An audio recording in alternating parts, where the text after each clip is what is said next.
Nos da mucho gusto saludar esta mañana por la vía telefónica a la doctora Gloria Siria Valdés.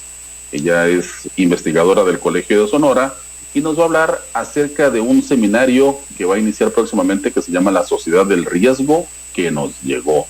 Doctora, buenos días, ¿cómo está? Hola, buenos días, Luis Alfonso. Gracias por invitarnos. Gracias a usted por tomar la llamada, por acceder a esta entrevista. Y pues queremos preguntarle, ¿cuándo empieza el seminario? ¿Ya empezó? No, fíjate que el seminario es este jueves 22 de octubre de 10 a 12 del día. Estamos muy entusiasmados por los académicos prestigiados que nos acompañan en este seminario que organiza el programa de estudios transfronterizos del Colegio de Sonora.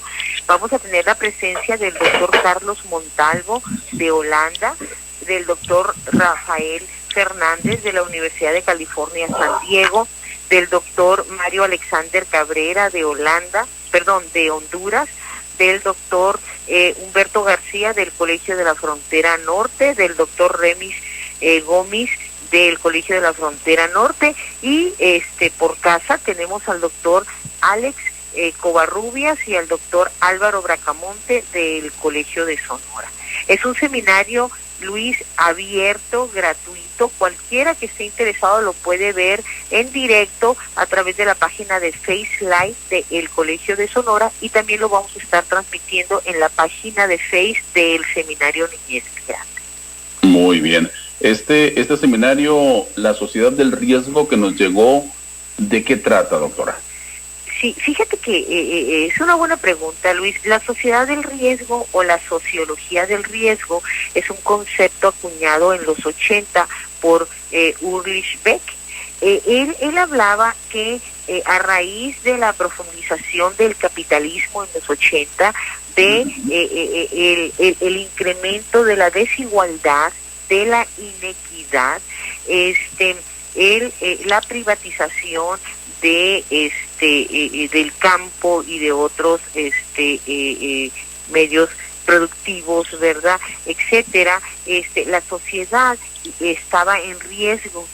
Era un riesgo que se iba acumulando y que se podía evidenciar con la pobreza, el desprotegimiento de los trabajadores, el puente mayor entre ricos y pobres, los aumentos en enfermedades, las firmas farmacéuticas incrementando precios, ¿verdad?, y privilegiando solamente a un sector, etcétera, etcétera, ¿verdad? Uh-huh. Entonces, nosotros utilizamos ese concepto de la sociología del riesgo y le agregamos que nos llegó. Es decir, pensamos que esta contingencia visibiliza aún más lo que se expresaba este concepto de Ulrich Beck, ¿verdad?, el riesgo, y lo estamos viendo en la actualidad, en la salud, en la movilización de personas, en las relaciones bilaterales, en las cuestiones de innovación, etcétera, etcétera. Entonces, por eso hemos invitado a colegas que nos van a hablar desde el punto de vista desde el punto de vista de la movilización de personas, las relaciones bilaterales, desde el punto de vista de los riesgos también en la producción, en la innovación, etcétera, ¿qué nos espera o qué evidencia esta pandemia? En este seminario, la sociedad del riesgo que nos llegó a la movilización de migrantes. Ustedes se especializan en el tema. Doctora, platíquenos acerca de estas, más o menos, tanto de las adecuaciones que se tuvieron que hacer ante esto. Bueno, gracias por la mención. Efectivamente, se va a presentar el colega Mario Alexander Cabrera de Honduras. Él pertenece al Seminario Niñez Migrante Honduras. Va a presentarnos cómo Honduras está viviendo esta contingencia en términos del desplazamiento de personas y en términos de las consecuencias en el cierre de escolar allá por ese país, ¿verdad? Y en términos de las relaciones trilaterales, Luis, porque ya no son bilaterales, trilaterales. Estamos hablando de Honduras, México y Estados Unidos, ¿verdad? Que tiene para la movilización de cientos y cientos de migrantes hondureños hacia con el propósito de cruzar hacia Estados Unidos, pasando por Guatemala, por México, etcétera. En términos particulares de lo que nosotros hemos encontrado aquí en Hermosillo, ¿verdad? Podemos tener varios aspectos, porque es muy importante decir, Luis, que el grupo de migrantes, no estamos hablando de migrantes en movimiento como un ente homogéneo. Tenemos aquí en Sonora, Luis, una diversidad de migrantes que se quedaron en tránsito rumbo a Estados Unidos y que por la pandemia se tuvieron que quedar, ¿verdad? Aquí en México, migrantes que han retornado de Estados Unidos por la política antimigrante, por crisis económica o por decisión ya de proyecto familiar, ¿verdad? Y que retornaron, migrantes que están solicitando refugio para quedarse aquí a radicar en nuestro estado de Sonora, o migrantes también que están en Nogales, en San Luis Río Colorado, en Agua Prieta, que en espera de la tramitología de asilo para irse a Estados Unidos. Es decir, migrantes que están esperando su trámite en Estados Unidos, en México. Nunca en la historia se había visto esto, ¿verdad? Esto fue un acuerdo que llegó el canciller Marcelo Ebrard con el gobierno estadounidense en marzo, para que ante la presión estadounidense de no recibir más migrantes y de que el gobierno mexicano parara, ¿verdad?, el tránsito, se llegó a un acuerdo que los migrantes que estaban solicitando asilo para Estados Unidos esperaran ese trámite en México. ¿Sí? Entonces, como ves, estamos hablando de mucho tipo de personas en movimiento. La contingencia, pues, ha agudizado esta vulnerabilidad de los migrantes en todos los sentidos, ¿verdad? Por ejemplo, hay alrededor de 75,000 migrantes en espera de asilo en toda la frontera México-Estados Unidos. No sabemos con exactitud si se están cumpliendo las normas de salubridad. No sabemos si se lavan las manos, si tienen agua para lavarse las manos. Algunos albergues cerraron las puertas en el sentido de que ya no había cupo para recibir a más migrantes, etcétera. Viven en carpas, viven a la intemperie, etcétera. Y ahí viene el frío, Liz, ¿verdad? Ese es otro punto, ¿verdad?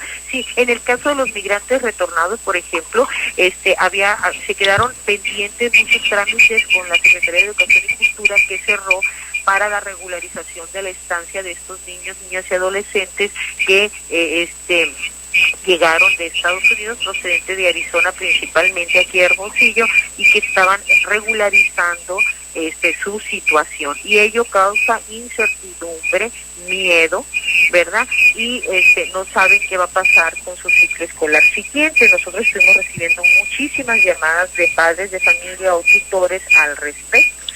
En el caso de los migrantes que se quedaron en tránsito, digamos, entre comillas, varados, ¿verdad? Porque iban hacia Estados Unidos, pero la pandemia los agarró en el trayecto, pues igual, ¿verdad?, viviendo bajo puentes, algunos albergues cerrados, es difícil implementar las medidas sanitarias, etcétera. Hay que expresar que los niños, niñas y adolescentes es el grupo más vulnerable en todas estas maneras de migrar, ¿verdad? Entonces, claro, es difícil la situación, pero la situación ha sido difícil para cientos y cientos de personas, no necesariamente migrantes, ¿verdad? Para cientos y miles de niños, niñas y adolescentes que están llevando la educación virtual o que quieren llevar la educación virtual y que se les dificulta. Imagínate, Luis, si para los niños, niñas y adolescentes que han llegado a nuestro estado, que se calcula alrededor de 35 a 40,000 personas, era difícil la educación en aula presencial, cara a cara, porque no le entendían a la maestra, porque su idioma principal es el inglés. Ahora imagínate virtual. Imagínese. Imagínate. Exactamente. Entonces, te di a grandes rasgos una reseña, ¿verdad? De las adecuaciones.